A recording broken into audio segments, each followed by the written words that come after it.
दोस्तों मेरा नाम रोहित और स्वागत है आप सभी को अपने YouTube चैनल बीसी सेंटर में। तो आज की इस वीडियो में हम आपको बताने वाले हैं 1935 के भारत सरकार अधिनियम की प्रमुख विशेषताओं की विवेचना कीजिए।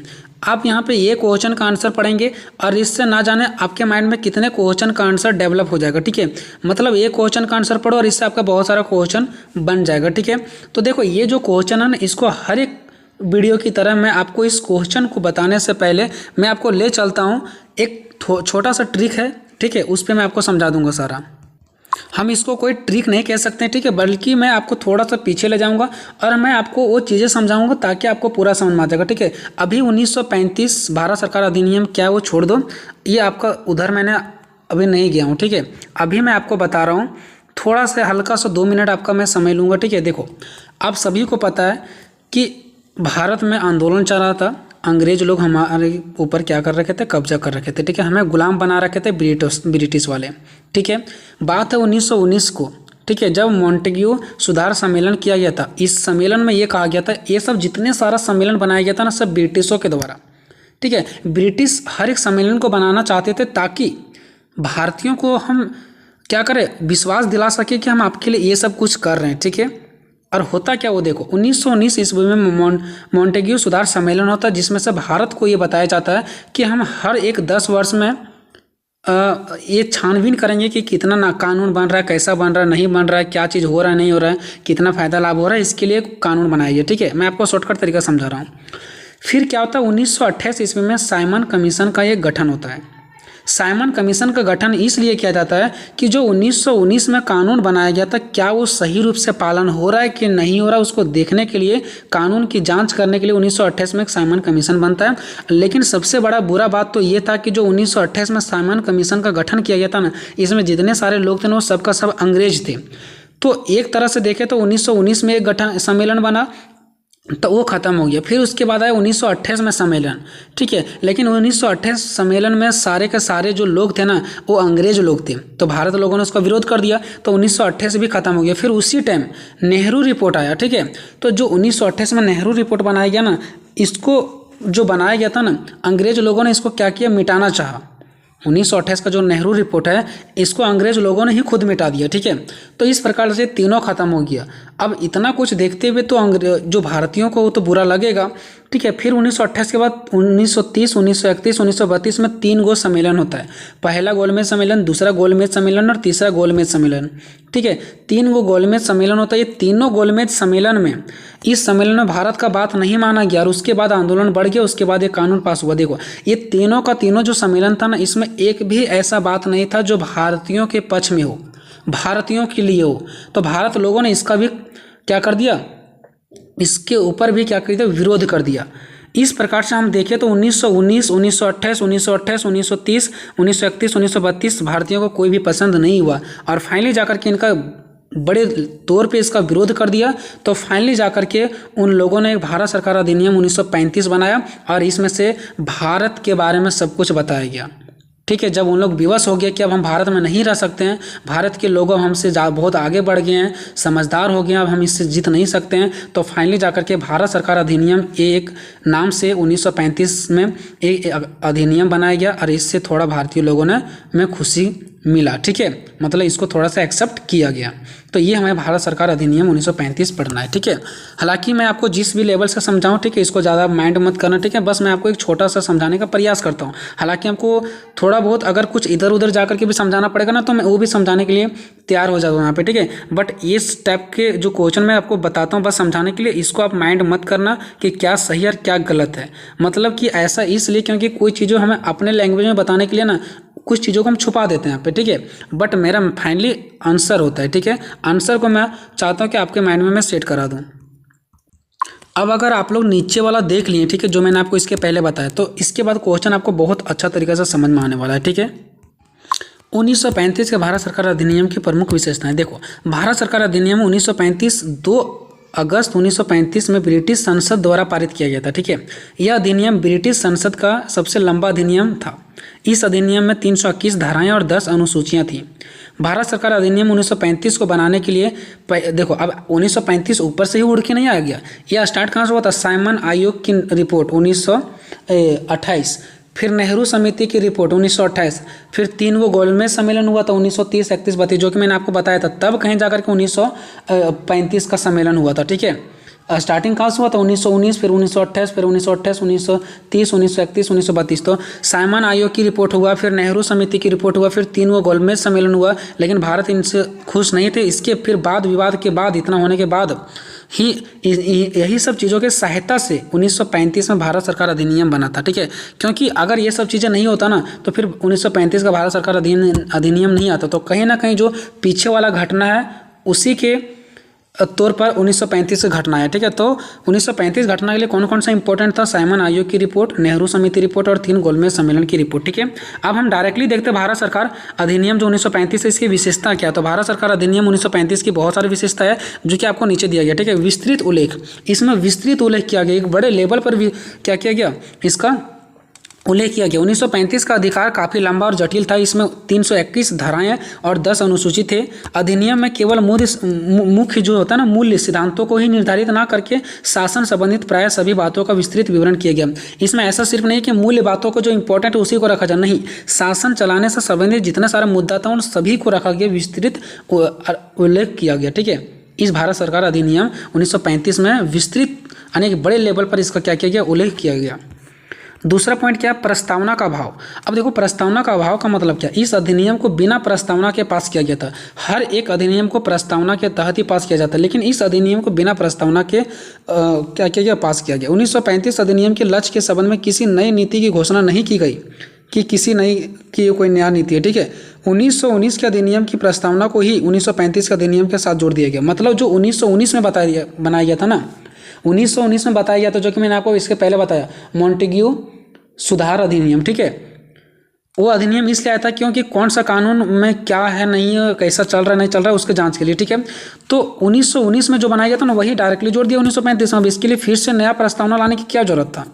ठीक है, 1935 का जो अधिनियम आया ना, वो पिछले का ही देना है, पिछले जो घटना हुआ था ना, वही सब चीज़ों का देना है। ठीक है, तीसरा, केंद्र में दोहरा शासन। ठीक है, जो केंद्र में दोहरा शासन था वो आ गया। ठीक है, यानी 1935 के अधिनियम के अंतर्गत केंद्र में दोहरे शासन की व्यवस्था की गई। यह मूल रूप से 1919 के प्रांतीय द्वैध शासन की भांति ही था। 1919 में भी दोहरा शासन की बात किया गया था। दोहरा शासन मतलब जहाँ पे केंद्र सरकार होती है और एक राज्य सरकार होती है, इसका बात किया गया था। ठीक है, 1919 में बात किया गया था, वही बात को 1935 में भी लागू कर दिया गया। तो कहीं ना कहीं 1935 अधिनियम की एक विशेषता ये भी है कि केंद्र में दोहरा शासन प्रणाली अपनाया गया, जो कि आज भी हमारे देश में चल रहा है। चौथा है अखिल मतलब था संपूर्ण भारतीय संघ। इस यहाँ पे जो बात किया गया था 1935 अधिनियम, वो संपूर्ण भारतीय संघ का बात किया गया था। ठीक है, तो 1935 के अधिनियम के अंतर्गत एक अखिल भारतीय संघ की स्थापना की योजना रखी गई थी। मतलब ये नहीं कि एक छोटे लेवल पर नहीं, बल्कि ऐसा कुछ अधिनियम की पूरा भारत एक भारतीय संघ की उसमें उल्लेखन आ जाए। ठीक है, उल्लेखित हो। पांचवा, प्रांतीय स्वायत्तता। ठीक है, प्रांतीय स्वायत्तता का मतलब यहाँ पे हो गया दोस्तों कि 1935 के अधिनियम की सबसे बड़ी विशेषता प्रांतीय स्वायत्तता की स्थापना थी। प्रांतीय स्वायत्तता की स्थापना। ठीक है, प्रांतीय मतलब आप लोग वही समझ जाओ, राज्य। ठीक है, और स्वायत्तता का मतलब जब उससे कुछ अधिकारें मिलती है। ठीक है, इसके द्वारा प्रांतों में दोहरे शासन का अंत कर दिया गया। देखो अब क्या हुआ, दोहरे शासन को अंत कर दिया गया। इसके प्रांतों में दोहरे शासन को अंत कर दिया गया। ठीक है, और उसके स्थान पर पूर्ण उत्तरदायी शासन की स्थापना किया गया।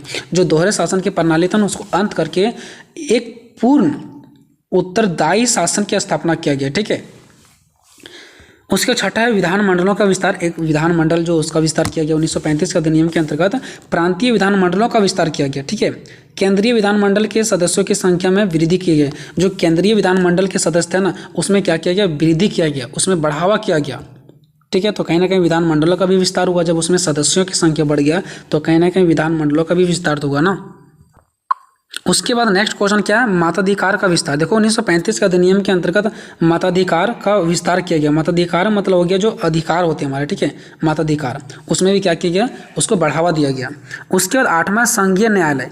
अब संघीय न्यायालय का मतलब क्या, देखो अधिनियम में यह व्यवस्था की गई कि केंद्र में संघ की इकाइयों के आपसी झगड़ों और केंद्र तथा इकाइयों के झगड़ों का निपटारा करने के लिए एक संघीय न्यायालय होगा। मतलब अगर झगड़े हो जाएंगे तो उसको निपटारा कौन करेगा, तो संघीय न्यायालय की इस देखो हर कुछ 1935 में बहुत कुछ सोच समझ के सब कुछ किया गया। ठीक है, कि अगर लड़ाई झगड़े भी हुआ तो उसको निपटारा कौन करेगा, तो संघीय न्यायालय करेगा। तो इस प्रकार से ये हमारा विशेषताएं था। अब आगे थोड़ा सा देखो, देखो, इसने एक मील का पत्थर साबित हुआ, इसने एक मील का पत्थर साबित हुआ, कहानी सुने होंगे, ठीक है। और भारत में सरकार के एक जिम्मेदार स्वरूप का मार्ग प्रशस्त किया। 1947 में देश को आज़ादी मिलने से पहले यह अंग्रेजों द्वारा भारत को दिया गया आखिरी संविधान था। मतलब अंग्रेजों ने ये जो बनाया था नियम कानून, किसके लिए था? भारत के लिए था। तो भारत में अभी संविधान के तौर पे चल रहा है ना, भारत अभी किसके तौर पे चल रहा है? संविधान के तौर पर। लेकिन संविधान तो हमारे देश का आज़ाद होने के बाद आया, लेकिन जब हमारा देश आज़ाद नहीं हुआ था ना, तो उसके पहले अंग्रेजों द्वारा ये दिया गया आखिरी संविधान मानो उसको, क्योंकि ये भी तो एक कानून की जैसा ही था ना। तो अंग्रेजों ने इसको जो दिया था वो भारत आज़ाद होने से पहले का ये आखिरी संविधान माना गया इसको, ठीक है, कि इसके पहले वही संविधान था जो उन लोगों ने देके गया। अब 1935 अधिनियम में कुछ दोस्त भी था, कुछ अच्छाई भी होता है तो कुछ बुराई भी होते हैं। कौन कौन सा अच्छाई हो, चलो देखते हैं। अच्छाई तो हम लोगों ने देख लिया, विशेषताएं। अब बुराई को थोड़ा सा देखते हैं, ठीक है। तो इसने रक्षा के मामले में कोई समाधान ही नहीं दिया। अंग्रेज शायद ये भूल गए थे, ठीक है। इसने रक्षा के बारे में कोई समाधान ही नहीं दिया, इसका कहीं जिक्र ही नहीं किया गया, ठीक है। दूसरा, इसने कोई स्पष्ट समाधान नहीं दिया जिसके लिए भारत स्वतंत्रता के लिए संघर्ष कर रहा था। भारत जो स्वतंत्र के लिए संघर्ष कर रहा था कि हमें स्वतंत्रता चाहिए, इसका तो कहीं साक्षी नहीं मिला। इसके लिए तो कोई कुछ स्पष्ट बातें ही नहीं बोला गया। तीसरा, इसमें भारतीय आबादी के मौलिक अधिकारों के संबंध में कुछ भी नहीं कहा गया। जो भारतीय के संबंध में मौलिक अधिकार है, इसके बारे में कुछ नहीं कहा गया, जबकि आज में हमारे भारत में मौलिक अधिकार का बात किया गया है कि ये मौलिक अधिकार मिलना चाहिए। अरे कुछ भी थे तो अंग्रेज ही थे ना, वो हम भारतीय जैसा उन लोगों के अंदर नहीं था, ठीक है। एक थे भीमराव अम्बेडकर जो इतना कुछ करके चले गए हमारे लिए। चौथा देखो, हालांकि अंग्रेजों ने भारत को आश्वासन दिया था, लेकिन उन्होंने वास्तव में भारतीयों को शक्तियाँ नहीं दे पाया, ठीक है। पांचवा, अंग्रेज अब भी अपनी इच्छा अनुसार शासन करने की शक्ति रखते थे। मतलब अंग्रेजों इतना करने के बावजूद भी उनको लगता था कि हम भारत पर क्या कर लेंगे, अपना शासन कर लेंगे। सोचो। एंड छठा और लास्ट हमारा है, भारतीयों को शक्तियां हस्तांतरित ना करने के कारण भारतीय राष्ट्रीय कांग्रेस और मुस्लिम लीग के दोनों ने इस अधिनियम को अस्वीकार कर दिया। देखो, भारतीयों को शक्तियां हस्तांतरित ना करने के कारण, जब भारत लोगों को शक्ति नहीं प्रदान हुआ, इस कारण से वहाँ पे दो पार्टी थे, कांग्रेस वाले और एक मुस्लिम लीग वाले जो मुस्लिम का समर्थन करते थे, दोनों ने इस अधिनियम को अस्वीकार कर दिया। और इस प्रकार से 1935 का भी अधिनियम जो है ना, ये अच्छे ढंग से नहीं चल पाया, ये भी असफल हो गया, ठीक है। अब फाइनली चलते हैं निष्कर्ष पे। तो थोड़ा सा निष्कर्ष देखो, 1935 के भारत सरकार अधिनियम ने भारत के सरकारी स्वरूप को संघीय स्वरूप में परिवर्तन कर दिया। देखो, ये सबसे बड़ा पॉइंट याद रखना कि 1935 का जो भारतीय सरकार अधिनियम हुआ ना, उसमें क्या किया, भारत के सरकारी स्वरूप को, जो भारत का सरकार था ना, उस संघीय स्वरूप में परिवर्तन कर दिया। किसमें परिवर्तन कर दिया? संघीय स्वरूप। संघीय स्वरूप मतलब जहाँ पे केंद्र सरकार और राज्य सरकार होती है, ठीक है। केंद्र और राज्य की शक्तियाँ अलग अलग कर दी गई, ठीक है। केंद्र और राज्य की शक्तियां अलग कर दी गई और राज्य केंद्र सरकार के अधीन चलेगा और केंद्र राज्य सरकार के अधीन चलेगा, वो तो बात निश्चित है। इस सुविधा का इस डर से कड़ा विरोध किया गया। लोगों में ऐसा लगने लगा ना कि शायद केंद्र सरकार और राज्य सरकार आ जाएगा ना, तो केंद्र सरकार बड़े लेवल पर होती है, राज्य सरकार नीचे लेवल पर होती है, तो केंद्र सरकार का गुलाम हो जाएगा राज्य सरकार। इसलिए इसका विरोध कर दिया गया, ये भारत सरकार अधिनियम 1935 को, ठीक है। गुलाम बन जाएगा, ऐसे इन लोगों का धारणा था। राज्यों की शक्तियां कम हो जाएगी, कि राज्य की शक्तियां कम हो जाएगी और सारा फिर इसका मालिक कौन बन जाएगा, केंद्र सरकार बन जाएगा और राज्य का शक्ति कम हो जाएगा, ऐसा यहाँ के लोगों को मानना था, ठीक है। और राज्यों की शक्तियां कम हो जाएगी। फिर भी यह अधिनियम स्वतंत्रता के लिए भारतीयों और अंग्रेजों के बीच बातचीत का आधार बन गया। फिर भी कहीं ना कहीं ये अपने आप में इसका इंपॉर्टेंट था, भारतीय सरकार अधिनियम 1935, ठीक है।